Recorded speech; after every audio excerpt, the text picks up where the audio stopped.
Hi, and welcome to Tiger Art.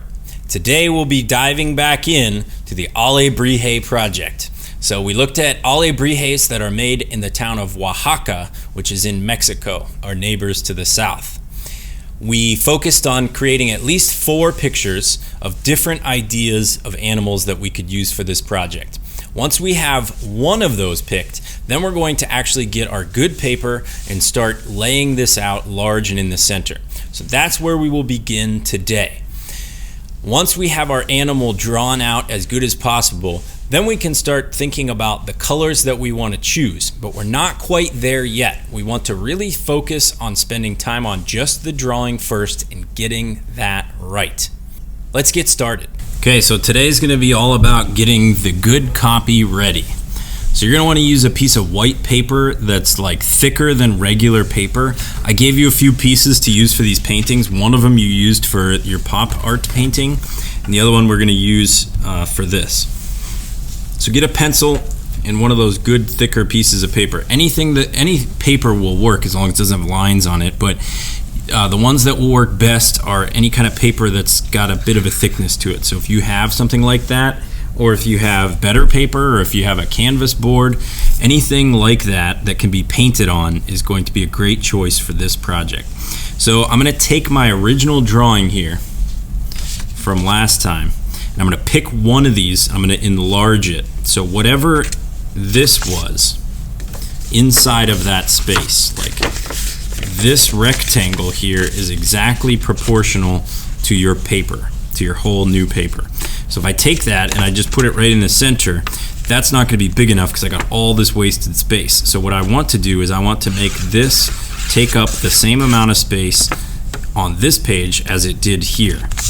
So I would just kind of set this one off to the side, and if I want to get a reference photo here, I can. But I'm thinking in terms of what's the overall size, and get that kind of shape drawn large and in the center first. So here's my overall shape.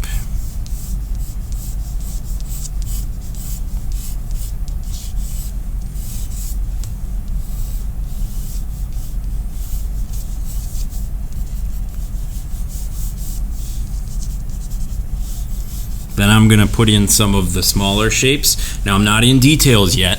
I'm still working in large, basic, overall shapes. So I know I need something for like a head here. It's not all that detailed yet. I know I need the body to be from here to about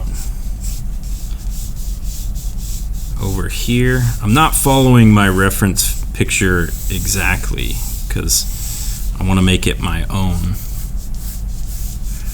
I'm just looking at it for an idea of what an armadillo looks like.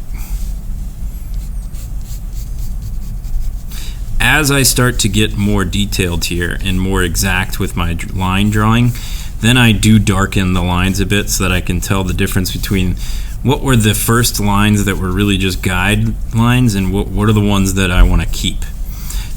That way I can erase all this light stuff out here.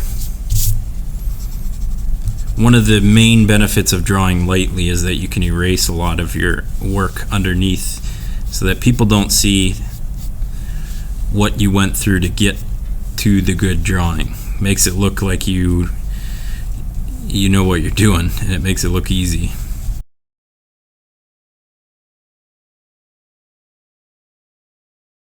So I'm kind of making the overall shape of each foot first. Spend some time on this too, get it to look exactly the way you want it to. I'm giving you all of today to do this, so please, by all means, take that time. Don't just whip through this really quick and then waste the rest of your day.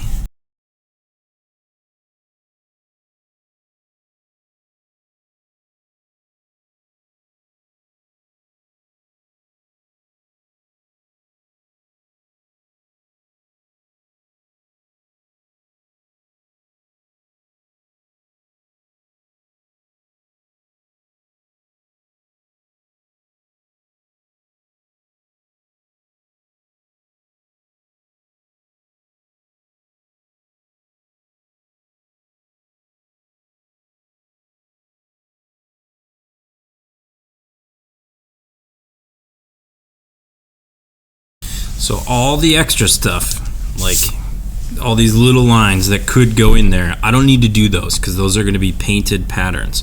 I'm just getting a good solid outline of all of the main parts of this animal.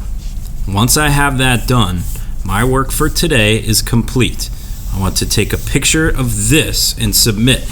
Now, if you make a mistake, you can always flip it over to the back or get another piece of paper, but you want it to be big and in the center. That's key. Have fun.